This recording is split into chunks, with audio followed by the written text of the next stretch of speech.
기원전 331년 가을, 그라니쿠스 강과 이수스, 티르스에서 극적인 승리를 거두었음에도 불구하고 알렉산더 대왕은 다리우스가 있는 한 아시아의 통치권을 주장할 수 없다는 사실을 깨달았다. 다리우스 또한 알렉산더를 물리치지 못하면 아시아를 내줘야 한다는 사실을 알고 있었다. 두 지도자는 언젠가 결전을 벌여야 했다. 가우가멜라 근처 포멜로스 강에 군대를 주둔시킨 다리우스가 장소를 선택했다. 고대의 역사가 다이오도루스가 가우가멜라 전투에 대해 상세히 기록했다.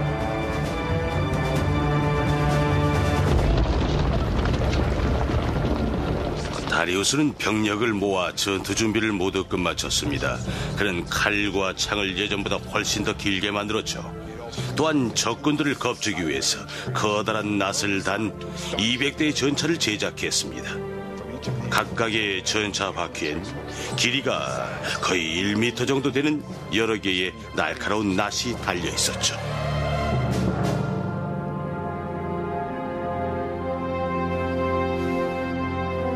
전투 전날 밤 수 킬로미터 굽이친 언덕들이 양 진영을 가르고 있었다. 마케도니아 군의 총사령관 파메니오 장군이 이끄는 정찰대가 적들의 위치를 파악하기 위해 앞으로 이동했다. 페르시아의 막강한 병력을 보고 깜짝 놀란 파메니오 장군 일행은 벌건 대낮에 전투를 치르게 되면 승산이 없다고 결론을 내렸습니다. 그들은 마케도니아 병사들에게 승산 없는 전투라는 걸 숨기기 위해서라도 밤에 기습 공격을 해야 한다고 알렉산더를 설득했지만 알렉산더는 이렇게 대답했습니다. 나는 승리를 훔치고 싶지 않다. 알렉산더는 정정당당하게 싸워서 다리우스를 물리쳐야 다신 반격할 엄두를 내지 못할 것이라고 생각했습니다. 좁은 산길과 바다 때문에 졌다고 생각한 다리우스가 이수스 전투의 패배를 인정하지 않았듯이 이번에도 밤의 기습 공격 때문에 졌다고 생각하면 다리우스는 다시 군대를 모을 것이 분명했죠.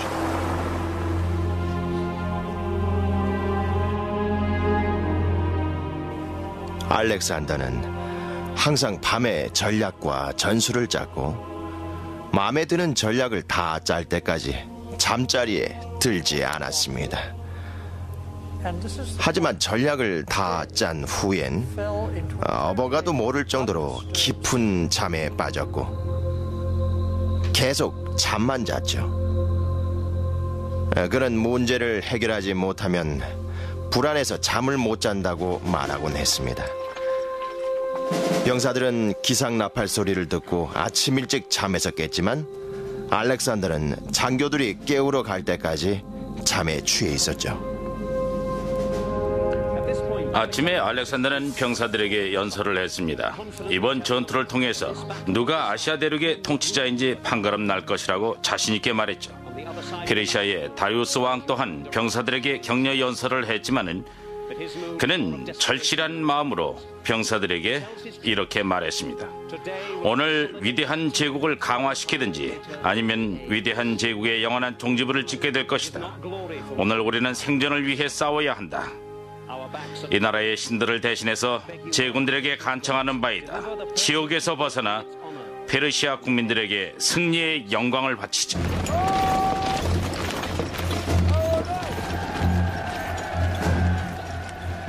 대열을 유지하며 천천히 앞으로 전진하기 시작한 알렉산더의 창병 부대는 곧 다리우스의 새로운 무기를 발견했다. 바퀴에 낫을 단 전차 부대가 전속력으로 달리자 마케도니아 병사들은 두려움에 떨었죠. 그러나 마케도니아의 창병 부대는 적군을 향해 창을 던지며 페르시아 전차 부대의 공격을 저지했습니다.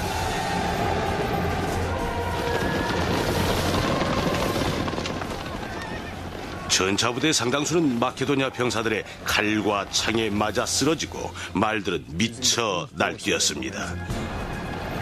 그러나 용케도 창과 칼을 피해 전속력으로 달리며 닥치는 대로 살해하는 전차 부대 때문에 마케도니아 병사들의 희생도 적지 않았습니다.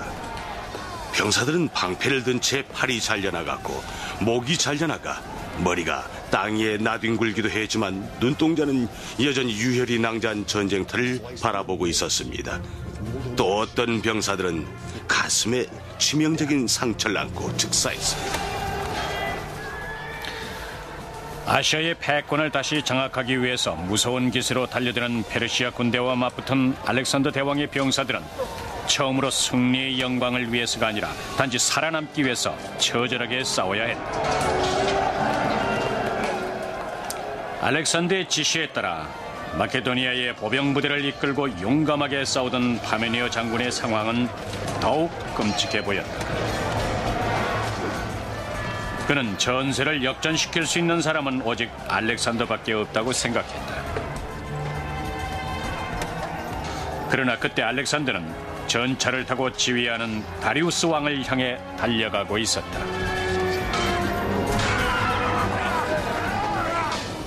알렉산더는 기병대의 호위를 받으며 전차 위에서 병사들을 지휘하고 있는 다리우스를 발견했습니다. 페르시아 병사들은 왕을 보호하기 위해 전차 주변을 에워싸고 있었죠. 그러나 눈 깜짝할 사이에 다리우스를 지키던 병사들의 시체가 산더미처럼 쌓였고 끔찍한 광경을 지켜보던 다리우스는 겁에 질렸지만 시체들이 전차 밖에 뒤얽혀 전차는 꼼짝도 하지 않았습니다. 다리우스 왕은 전차와 갑옷을 버리고 말을 타고 도망쳤습니다. 그때 파메니어 장군이 알렉산더에게 도움을 요청하지 않았더라면 다리우스 왕은 무사히 도망칠 수 없었을 것입니다. 파메니오 장군이 위험하다는 소식을 들은 알렉산더는 도망가는 다리우스 왕을 내버려두고 말머리를 돌려 동료 기사단을 이끌고 페르시아의 오른쪽 대열을 향해 전속력으로 달렸습니다. 결국 페르시아 기병대와 마케도니아 기병대가 접전을 벌였습니다. 그 어떤 전투보다 끈질긴 사투가 이어졌죠. 이 전투에서 알렉산더의 동료 기사 60여 명이 목숨을 잃었습니다. 그러나 마침내 알렉산더는 다리우스의 군대를 무찔렀습니다. 가우가멜라 전투는 전투 지휘자로서 알렉산더 대왕의 천재성이 입증된 또 하나의 사건이었다. 다리우스 왕이 보병 대신 중무장한 기병대에 의존하고 있다는 사실을 깨달은 알렉산더는 다리우스의 양쪽에 대열을 이룬 기병대가 마케도니아의 기병대를 향해 돌격하도록 유도했다. 알렉산더는 페르시아 진영에 틈이 생겨 알렉산더의 동료 기사단이 직접 다리우스를 공격할 수 있을 때까지 마케도니아 기병대가 버텨주기만을 바랬다. 알렉산더의 전략은 적중했다. 고대와 현대의 역사가들은 탁월한 전략이라고 입을 모은다. 알렉산더의 탁월함이 빛나는 전투였습니다. 단지 한 가지, 그가 저지른 실수를 꼽자면 알렉산더가 다리우스를 생포하기 위해 전쟁터를 떠났다는 것이죠. 알렉산더는 다리우스 왕을 추격했습니다.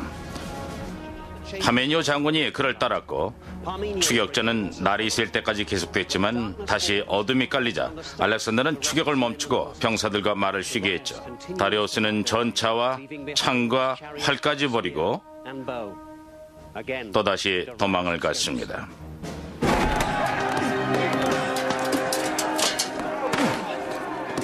마케도니아 군대가 수적으로 훨씬 열세였지만 역사가들에 의해서 기록된 마케도니아 군대의 사상자 수는 믿을 수 없을 만큼 마주 적었다. 약 100여 명의 마케도니아 병사들이 전사했고 추격으로 인한 피로와 상처 때문에 1000마리 정도의 말을 잃었습니다. 그러나 다리우스의 군대는 30만 명 정도가 살해되고 그보다 더 많은 수의 병사들이 포로로 잡혔습니다.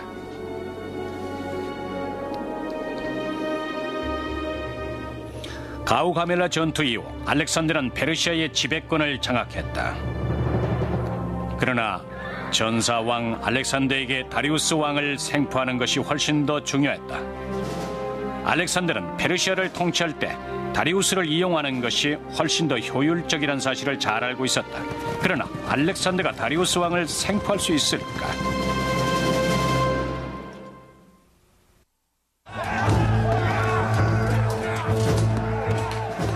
많은 많은 역사가들은 알렉산더 대왕이 가오가멜라 전투에서 승리함으로써 마침내 아시아를 정복할 수 있었다고 평가한다.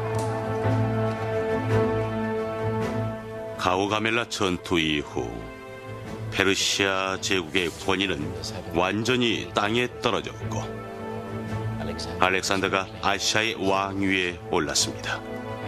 그는 신들에게 제사를 올린 뒤 정복 전쟁을 도와준 친구들에게 총독자리와 막대한 재산을 나누어 주었습니다. 기원전 330년 1월 가오가멜라 전투에서 승리를 거둔 지 4개월 후 알렉산더는 다리우스 왕의 궁전과 고대 페르시아의 수도 페르세폴리스를 장악했다. 이제 페르시아의 모든 것, 즉 페르시아의 수도와 4,000 탈란트에 달하는 다리우스의 금은 보화가 알렉산더의 수중으로 들어왔다.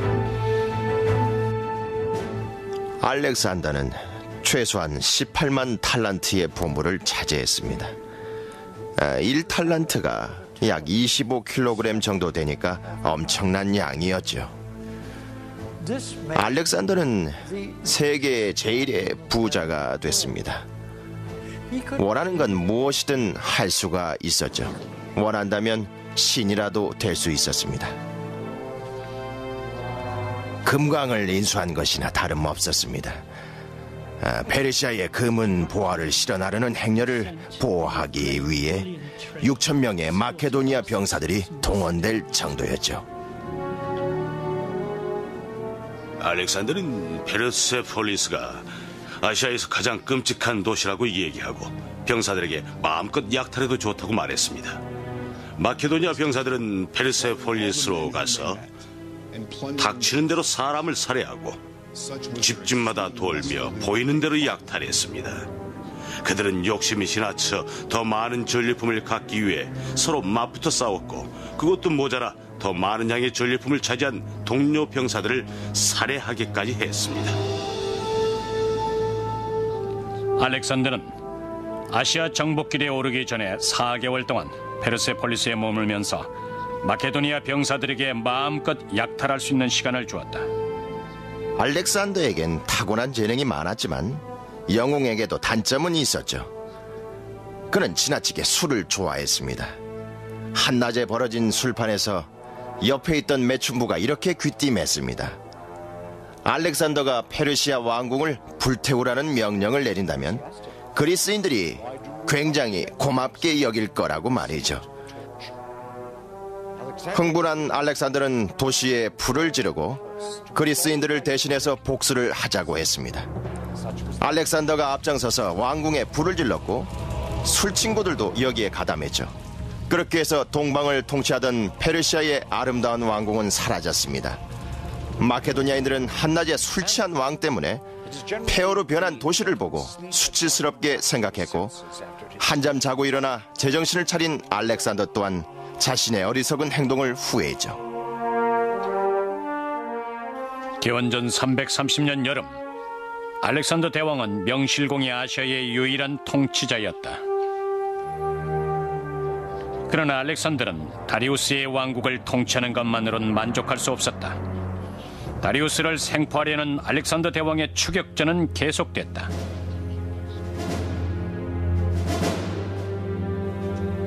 알렉산더 대왕은 다리우스 왕의 뒤를 이어 합법적으로 왕위에 오르고 싶었습니다.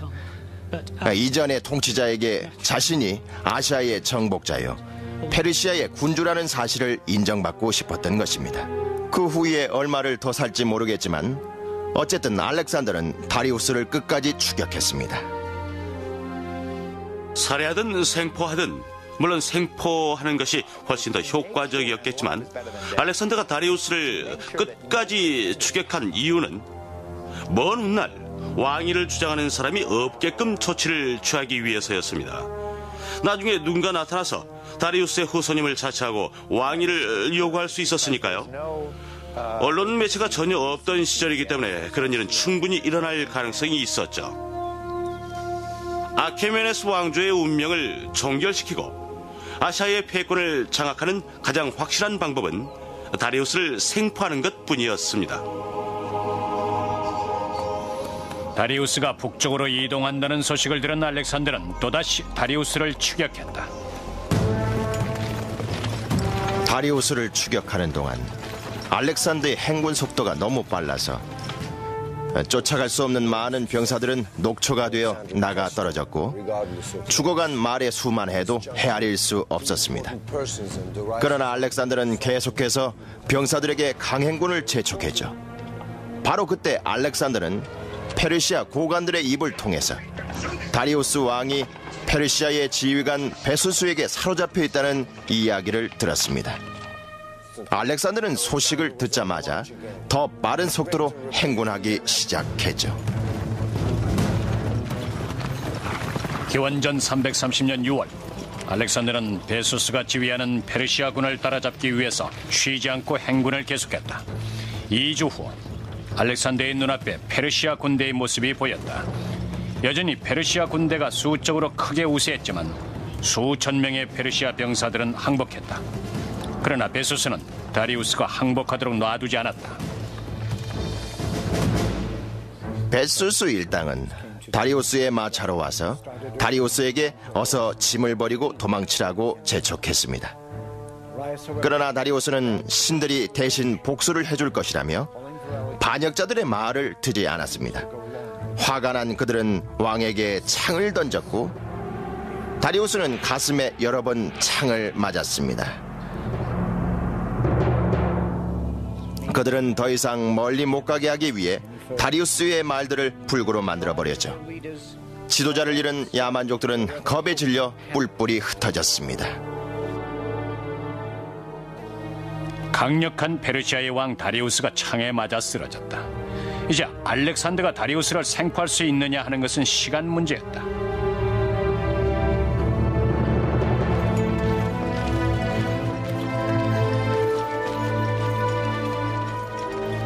마침내 알렉산더의 군대가 도망가기에 바쁜 페르시아 군대를 따라잡았을 때 그들은 다 죽어가는 다리우스를 발견했다. 그들이 다리우스를 발견했을 때 다리우스는 마지막 숨을 헐떡이고 있었죠. 마케도냐 병사들이 주는 차가운 물을 마시며 다리우스는 이렇게 말했습니다. 마지막까지 불행하도다. 네, 너희들에게 도움을 받았으나 보답할 길이 없구나. 그러나 알렉산더가 대신 너희들에게 보답을 해줄 것이다. 말을 마친 뒤 다리우스는 마케도냐 병사의 손을 잡고 숨을 거두었습니다.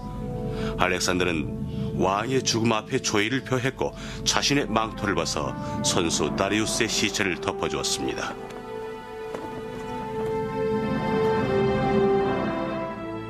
후에 다리우스 왕을 살해한 베수스를 생포한 알렉산더는 나란히 서 있는 키 큰 나무 두 그루를 억지로 굽혀서 베수스의 사지를 양쪽에 묶었습니다. 병사들이 억지로 잡고 있던 나무를 놓자 반동 때문에 묶여있던 베수스의 몸은 갈기갈기 찢어졌습니다. 알렉산더는 다리우스의 시신을 어머니에게 보내고 페르시아 관습에 따라 성대한 장례식을 치러주었죠.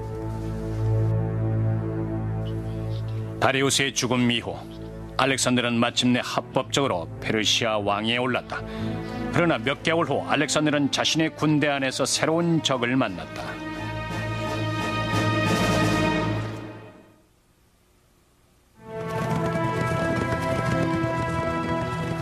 이제 다리우스 왕은 죽었고 페르시아는 알렉산더의 지배를 받았다. 알렉산더 대왕은 마침내 목표를 이루었다. 그러나 알렉산더는 새로운 딜레마에 빠졌다. 전쟁을 치르는 일보다 훨씬 더 복잡한 일이었다. 가우가멜라 전투 이후 마케도니아 군대 내부에서 동요가 일기 시작했습니다. 병사들은 알렉산더의 뒤를 따라 전쟁에 출정한 이후 마침내 그토록 염원하던 페르시아를 정복했으니 할 일도 다 끝났고 이제 집에 가는 일만 남았다고 생각했습니다. 알렉산더 대왕은 자신의 권위에 위협을 느끼기 시작했다.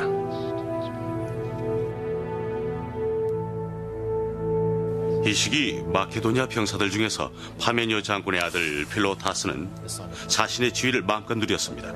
다리우스를 물리쳤을 때 그는 아름다운 그리스 여인 안티고네를 상으로 받았죠. 그는 이번 전쟁에서 아버지 파메니오 장군과 자신이 가장 위대한 공적을 세웠다고 안티고네에게 털어놓았습니다. 안티고네는 필로타스에게 들은 얘기를 알렉산더에게 그대로 전했고, 알렉산더가 이에게 관심을 보이자 필로타스의 정적들은 필로타스가 음모를 꾸미고 있다고 비난했습니다. 필로타스는 즉시 처형됐고 곧 파메니오 장군도 처형됐습니다. 파메니오 장군은 필립 왕 때부터 충성을 바치던 장군이었고, 알렉산더에게 아시아를 정복해야 한다고 주장한 사람도 바로 파메니오 장군이었죠. 많은 역사학자들은 알렉산더 대왕이 파메니오 장군과 필로타스의 충성심을 의심했다고 추측한다. 안티고네에게 필로타스의 이야기를 듣고 알렉산더는 여러 해 동안 생각해오던 일을 행동에 옮길 수 있는 절호의 찬스를 얻었다. 기원전 330년 10월 알렉산더 대왕은 절친한 친구 헤피션을 기병대 합동사령관 자리에 앉혔다. 새로 진군을 시작한 마케도니아 군대는 7년 넘게 인디아를 향해 이동했고 알렉산더 대왕의 별난 행동은 계속됐다. 기원전 327년 29에 접어든 알렉산더 대왕은 전혀 예상치 못한 행동을 했습니다. 가장 절친한 친구이자 애인으로 알려진 헤피션조차 깜짝 놀랄 일이었죠. 알렉산더가 아내를 맞아들인 것입니다. 그는 소고디안 락스 요새를 정복한 후 옥시아테스의 아름다운 딸 록사네와 결혼했습니다. 알렉산더가 결혼한 이유는 무엇일까요? 지방 귀족과 결혼 동맹을 맺고 거대한 제국의 후계자를 빨리 얻는 것도 좋은 일일 것입니다. 그러나 몇몇 고대 역사가들은 알렉산더가 록사네에게 로맨틱한 감정을 품었기 때문이라고 기록했습니다. 정복 전쟁에 참전한 사람들은 록사네가 아시아에서 가장 아름다운 여인이었다고 말하곤 했습니다. 록사네가 포로였음에도 불구하고 첫눈에 사랑에 빠진 알렉산더는 록사네를 함부로 대하지 않았고 결국 그녀와 결혼했습니다. 알렉산더 대왕은 고대 페르시아의 전통에 따라서 모든 신하들은 왕 앞에 무릎을 꿇고 경의를 표하라고 명령했다. 페르시아 제국의 통치자라면 신하들에게 절을 받는 것은 당연한 것이었습니다. 페르시아인들은 존경의 표시로 키스를 보냈고 왕에게 절을 하거나 왕 앞에 무릎을 꿇고 심지어 바닥에 엎드리기도 했지만은 그리스인들에게 이런 행동은 특히 신에게만 하는 행동이었습니다. 대다수 마케도니아인들은 알렉산더의 결정에 반발했고 특히 알렉산더의 일대기를 기록했던 컬리스틴즈는 왕 앞에서 무릎 꿇기를 거절하고 알렉산더에게 이렇게 말했죠. 그리스를 생각하라. 당신은 그리스를 위해 아시아 원정길에 올랐다. 고향에 가서도 자유를 사랑하는 그리스인들에게 왕 앞에 무릎을 꿇으라고 강제할 것인가? 그동안 알렉산더의 총애를 받던 컬리스틴지는 엄청난 실수를 저지르고 말았습니다. 알렉산더는 즉시 칼리스틴지를 처형시키라고 명령했다. 자신이 필요에 따라 데리고 다니던 역사가였지만 이제 귀찮은 존재가 되어 데리고 다닐 이유가 없어진 것입니다. 효용 가치가 없다고 생각한 알렉산더는 즉시 그를 제거했습니다. 페르시아의 전통을 추구하려던 알렉산더 대왕은 서서히 쾌락주의에 빠졌다. 자신을 신의 존재라고 믿었던 알렉산더는 자신이 마땅히 신의 대접을 받아야 한다고 생각했죠. 그러나 사람들은 알렉산더를 신으로 모시길 꺼려했습니다. 예전이나 지금이나 바보가 아니고서는 알렉산더를 신이라고 생각하는 사람은 없습니다. 그러나 알렉산더 자신의 생각은 달랐죠. 이제 알렉산더는 페르시아 복장을 입었습니다. 흰 옷을 입고 페르시아 양식의 머리띠까지 둘렀죠. 알렉산더는 다리우스 왕이 그랬던 것처럼 365명의 아름다운 후궁들을 왕궁에 두었습니다. 매일 밤 후궁들이 퍼레이드를 벌였고 알렉산더는 마음에 드는 후궁을 골라 하룻밤을 같이 보냈죠.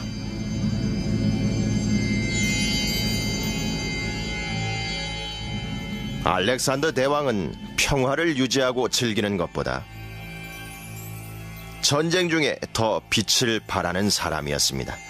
자신의 목표를 이루고 걱정거리에서 해방된 후 그는 방탕한 생활을 하기 시작했죠. 페르시아 군대도 당할 수 없었던 위대한 전사는 점차 쾌락에 빠졌습니다. 이른 아침부터 시작된 술잔치는 밤새도록 계속됐죠. 알렉산더는 점차 도덕적으로 타락했고 그가 페르시아의 풍속을 따르자 마케도니아 국민들은 물론이고 친구들까지 그에게 반감을 갖기 시작했습니다. 그의 오랜 소망이던 아시아를 정복했지만 알렉산더는 더 많은 것을 원했다. 기원전 326년 초 인도로 간 알렉산더는 히다스페 강에서 그를 저지하려는 포로스 왕과 전쟁을 시작했다.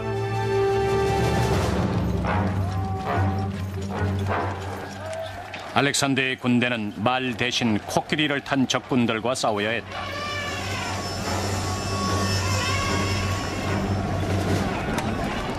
마케도니아 군대가 우세했지만 그때까지 그들이 치른 전투 중에서 가장 힘든 전투였다. 포르스와의 전투 이후 겁에 질린 마케도니아 병사들은 더 이상 인도로 진군하기를 거부했습니다. 마케도니아 병사들에게 실망하고 화가 난 알렉산더는 자신의 텐트 안으로 들어가 누워버렸죠. 병사들이 입구 주위에 모여 큰 소리로 울면서 간청하자 마음이 약해진 알렉산더는 철수 명령을 내리고 인더스강의 삼각주와 인도양까지만 진출하기로 결정했죠.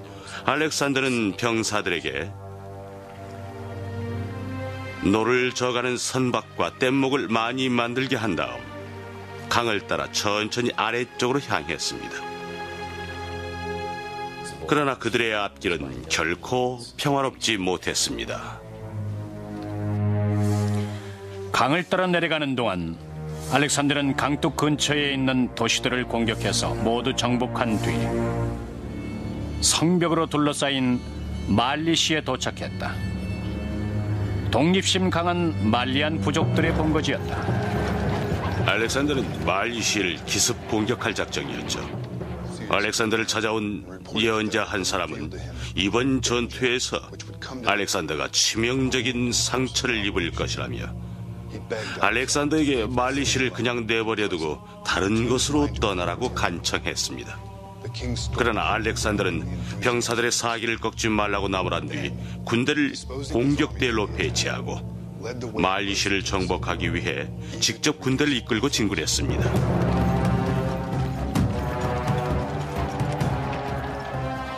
알렉산더는 마케도니아 보병들에게 성벽 주변을 에워싸라고 명령하고 밀집 대형으로 정렬시켰습니다. 말리안 부족들은 성체 안에서 꼼짝도 하지 않았죠. 그때까지 말리안 부족의 저항은 효과가 있었습니다. 그들은 성벽 주위로 접근하는 마케도니아 병사들의 무리를 공격했고 25명 정도의 마케도니아 병사들이 희생됐습니다. 그 사이 다른 병사들이 성벽 주위에 사다리를 걸쳐 놓았습니다. 병사들은 성벽에 걸쳐진 사다리를 타고 오르기 시작했습니다. 그러나 알렉산더의 눈에 사다리를 오르는 병사들의 행동이 너무 느려 보였고 보다 못한 알렉산더는 자신이 직접 사다리를 올라가서 적을 때려 눕혔죠. 갑자기 혼자가 된 알렉산더는 적들에게 완벽한 표적이 됐습니다. 재빨리 아래로 뛰어내려 병사들에게 되돌아가야 했지만은 알렉산더는 요새 안으로 뛰어들어가서 목숨을 걸고 육박전을 벌였습니다. 그 모습을 지켜보던 마케도니아 병사들이 한꺼번에 사다리에 오르는 바람에 사다리가 부서졌고 겨우 3명만 가까스로 요새 안에 들어갈 수 있었습니다. 그 중에 하나가 알렉산더의 트로이 방패를 들고 있었죠. 그 사이 알렉산더는 화살에 맞아 치명적인 부상을 입었고 트로이 방패를 든 병사가 알렉산더를 지켰습니다. 가까스로 성벽에 오른 알렉산더의 병사들은 믿기 어려운 장면을 목격했습니다. 누구도 대적할 수 없던 위대한 알렉산더 대왕이 피를 흘리며 쓰러져 있었죠.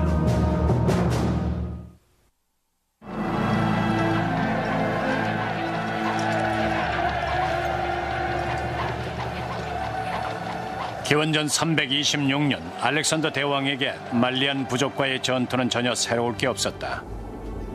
그가 입은 상처도 전투에서 겪는 여러 어려움 중에 하나일 뿐이다. 그러나 무적의 전사로 알려진 알렉산더가 이번에 입은 상처는 달랐다.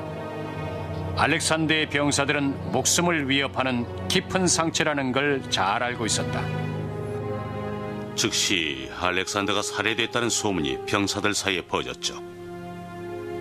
옆에서 간호하는데 어려움을 겪고 있던 병사들은 화살대를 톱으로 잘라 겨우 갑옷을 벗겼습니다.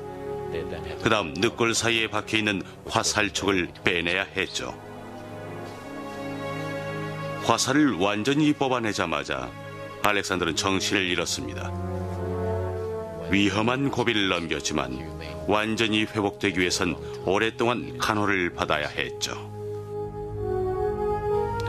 알렉산더는 서서히 건강을 회복했다. 그 후 2년 동안 알렉산더는 군대를 이끌고 그리스로 되돌아가기 위해 육로와 해로를 따라 서쪽으로 이동했다. 기원전 324년 알렉산더는 더 큰 상처를 받았다. 그의 절친한 친구인 헤피션이 알 수 없는 병에 걸려 사망한 것이다. 알렉산더는 절망에 빠졌다.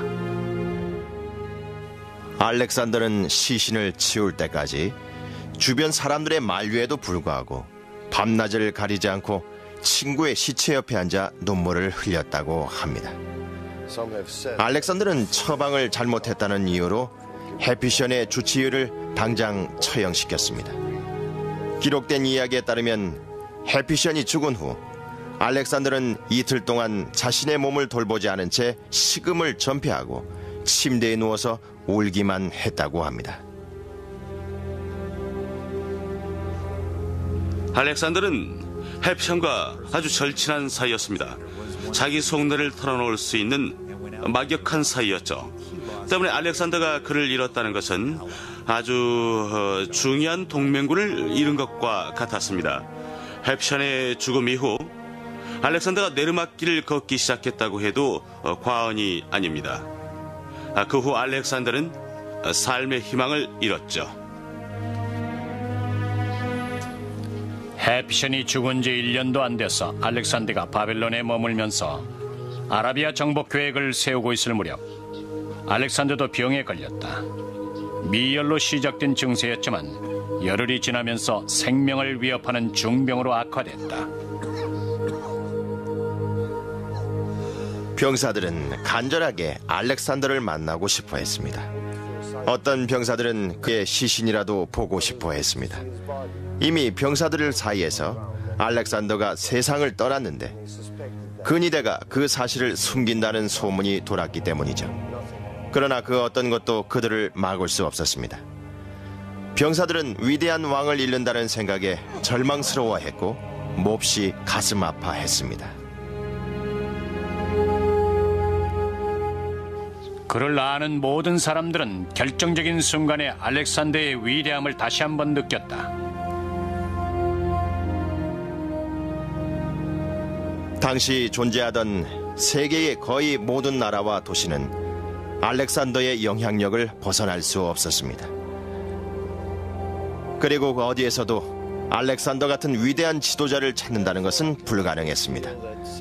저 개인적으로는 그의 탄생에 어떤 초인간적인 힘이 관계했다고 생각합니다. 물론 알렉산더 대왕도 몇 가지 실수를 저질렀습니다. 그러나 알렉산더 역시 인간이고 전 그런 알렉산더를 존경합니다. 당시 장군들 사이에선 알렉산더 대왕이 죽으면 어떤 일이 일어날까? 혹은 알렉산더가 정복한 대제국을 누가 통치할 것인가 하는 문제를 놓고 의견이 분분했다. 알렉산더 대왕 없이 대제국을 통치한다는 것은 분명 쉬운 일이 아니었다.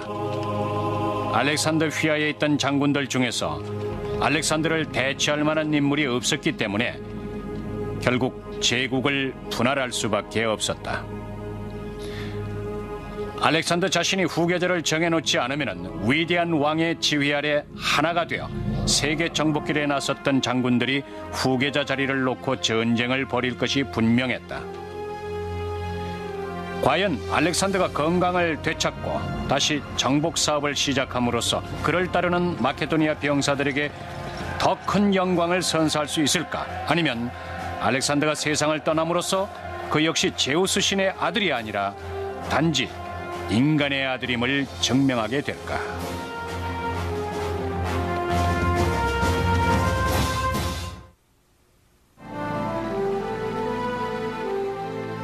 기원전 323년 6월 9일 늦은 저녁, 알렉산더의 병세가 악화되자 장군들이 밤새 그의 침상을 지켰습니다.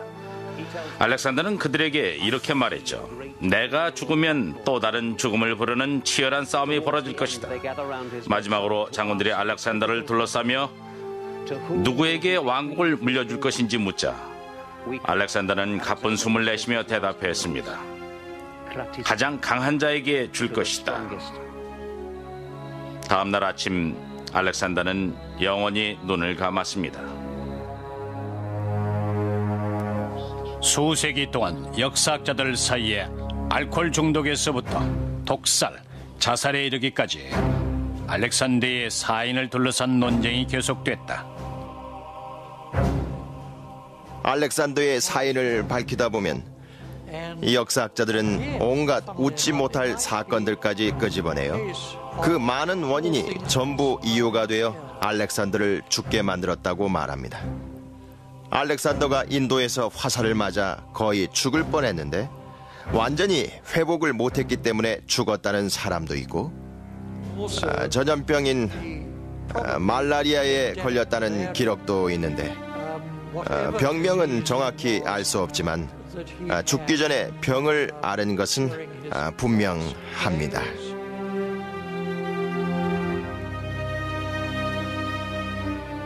알렉산더가 무리한 계획을 세우고 목표를 이루기 위해 자신을 너무 내몰았기 때문에 죽었을지도 모릅니다. 알렉산더는 정복전쟁을 치르다 끝내 세상을 떠났습니다. 어떤 면에서 보면 알렉산더에게 다행인지도 모르죠. 위대한 전사일지는 몰라도 결코 유능한 행정가는 못 됐으니까요. 알렉산더의 위대함은 죽는 바로 그 순간까지 자신의 목표를 이루기 위해 노력했다는 것에 있습니다. 기원전 323년에 죽었는지 아니면 321년이나 320년에 죽었는지 정확하지는 않지만 개인적으로 알렉산더가 늙고 힘을 잃어가는 모습은 상상하기 어렵습니다. 살아생전에 그랬던 것처럼 죽어서도 알렉산더의 영향력은 변하지 않았다. 그의 시신은 고향인 그리스로 향했지만 결국 알렉산더는 이집트 알렉산드리아에 묻혔다. 알렉산더의 죽음 이후 혼란한 시기에 방부 처리된 그의 시신은 엄청난 재산이었습니다. 알렉산더는 자신의 영적인 아버지 제우스 아몬 신전이 있는 시와에 묻히고 싶다고 했지만 마케도니아인들은 위대한 지도자의 시신을 고향에 묻고 싶었죠. 알렉산더의 시신을 금으로 장식된 석관에 넣어 옮기는 동안 이집트의 새로운 통치자 포톨레마이오스가 알렉산더의 시신을 탈취했습니다. 수백 년 동안 줄리어스 시저를 비롯한 수천 명의 사람들이 이곳에서 알렉산더의 석관을 볼 수가 있었죠. 그러나 클레오파트라가 세상을 떠난 후 프톨레마이오스 왕조가 멸망했을 때 알렉산더의 시신은 온데간데 없이 사라졌습니다. 오늘날 알렉산더의 시신과 유품이 정확히 어디에 묻혔는지 아는 사람은 아무도 없다. 그러나 역사학자들은 알렉산드리아 거리 어딘가에 묻혔을 것이라고 추측한다. 특히 다니엘 모스크 근처일 가능성이 높다. 이곳은 매일 예배를 드리러 오는 사람들의 발길이 끊이지 않는 곳이다. 알렉산더의 시신이 모스크 근처에 묻혔다면 아마 시신은 이곳을 통해 옮겨졌을 것입니다. 미궁처럼 끝없이 뻗어나가는 알렉산드리아의 지하 터널은 물을 보관하기 위해서 건설된 것이죠. 여기가 모스크의 바로 아랫부분입니다. 이곳은 많은 종교 지도자들의 시신이 묻힌 이슬람 성지입니다. 알렉산더의 유품을 찾기 위한 시도가 여러 번 있었지만 지금까지 성공한 사람은 아무도 없었습니다.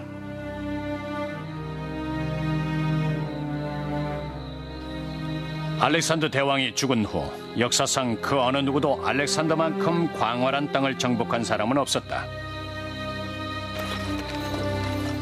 정복 전쟁에 나섰던 12년 동안 알렉산더 대왕은 보병과 기병대로 구성된 4만 대군을 이끌고 3만 2천 킬로미터에 달하는 광활한 지역을 누볐다.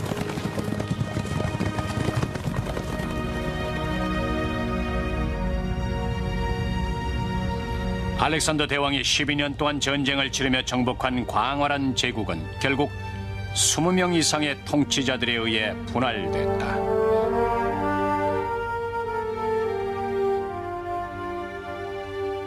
오늘날까지 학자들 사이에서 마케도니아의 왕 알렉산더에 대한 논쟁이 끊이지 않고 있습니다.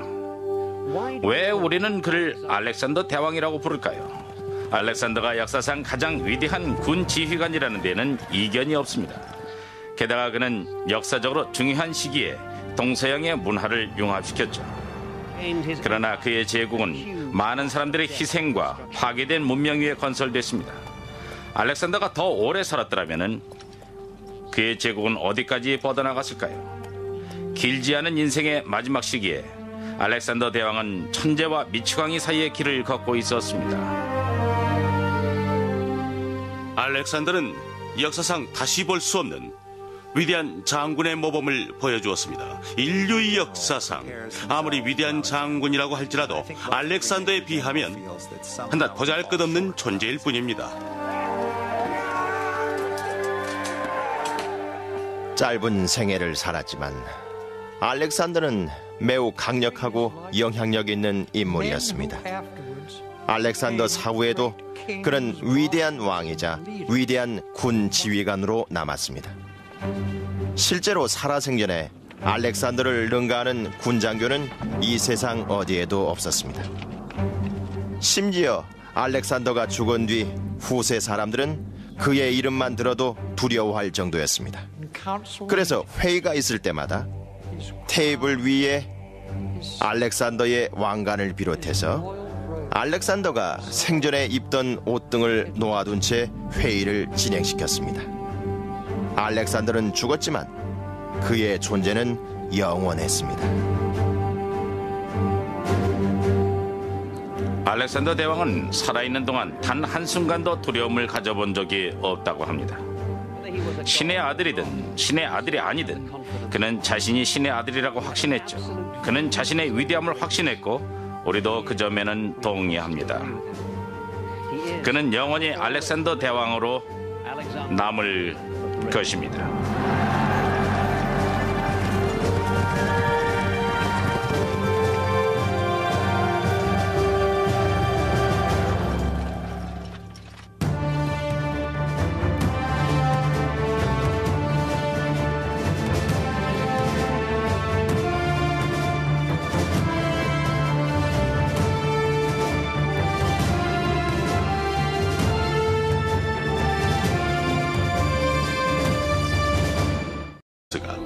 이수스 전투의 패배를 인정하지 않았듯이 이번에도 밤의 기습 공격 때문에 졌다고 생각하면 다리우스는 다시 군대를 모을 것이 분명했죠.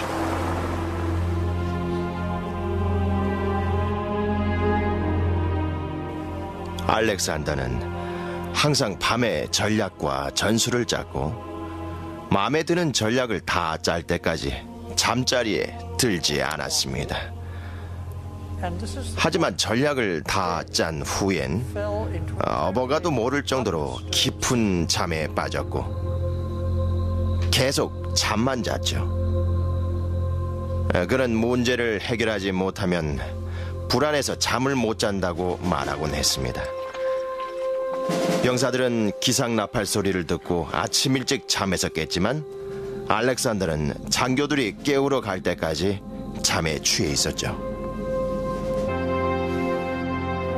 전투 전날 밤 수 킬로미터 굽이친 언덕들이 양 진영을 가르고 있었다. 마케도니아군의 총사령관 파메니오 장군이 이끄는 정찰대가 적들의 위치를 파악하기 위해 앞으로 이동했다. 페르시아의 막강한 병력을 보고 깜짝 놀란 파메니오 장군 일행은 벌건 대낮에 전투를 치르게 되면 승산이 없다고 결론을 내렸습니다. 그들은 마케도니아 병사들에게 승산 없는 전투라는 걸 숨기기 위해서라도 밤에 기습 공격을 해야 한다고 알렉산더를 설득했지만 알렉산더는 이렇게 대답했습니다. 나는 승리를 훔치고 싶지 않다. 알렉산더는 정정당당하게 싸워서 다리우스를 물리쳐야 다신 반격할 엄두를 내지 못할 것이라고 생각했습니다. 좁은 산길과 바다 때문에 졌다고 생각한 다리우스 지지 못하면 아시아를 내줘야 한다는 사실을 알고 있었다. 두 지도자는 언젠가 결전을 벌여야 했다. 가우가멜라 근처 포멜로스 강에 군대를 주둔시킨 다리우스가 장소를 선택했다. 고대의 역사가 다이오도루스가 가우가멜라 전투에 대해 상세히 기록했다.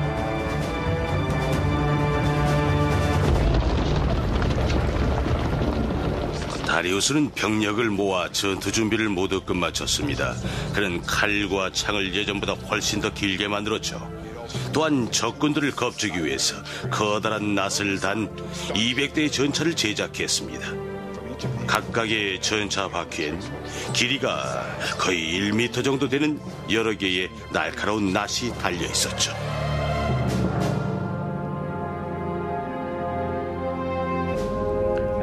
아침에 알렉산더는 병사들에게 연설을 했습니다. 이번 전투를 통해서 누가 아시아 대륙의 통치자인지 판가름 날 것이라고 자신 있게 말했죠. 페르시아의 다리우스 왕 또한 병사들에게 격려 연설을 했지만은 그는 절실한 마음으로 병사들에게 이렇게 말했습니다. 오늘 위대한 제국을 강화시키든지 아니면 위대한 제국의 영원한 종지부를 찍게 될 것이다. 오늘 우리는 생존을 위해 싸워야 한다. 이 나라의 신들을 대신해서 제군들에게 간청하는 바이다. 지옥에서 벗어나 페르시아 국민들에게 승리의 영광을 바치자.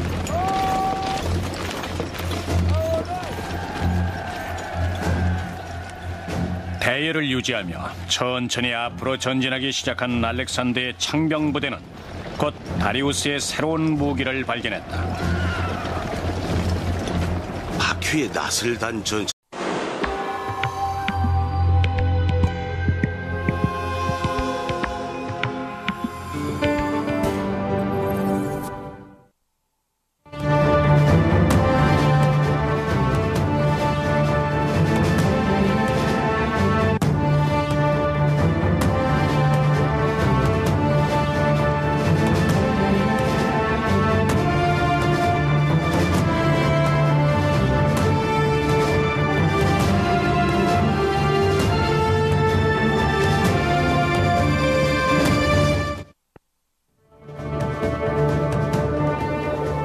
기원전 331년 가을, 그라니쿠스 강과 이수스, 테르수에서 극적인 승리를 거두었음에도 불구하고 알렉산더 대왕은 다리우스가 있는 한 아시아의 통치권을 주장할 수 없다는 사실을 깨달았다. 다리우스 또한 알렉산더를 물리치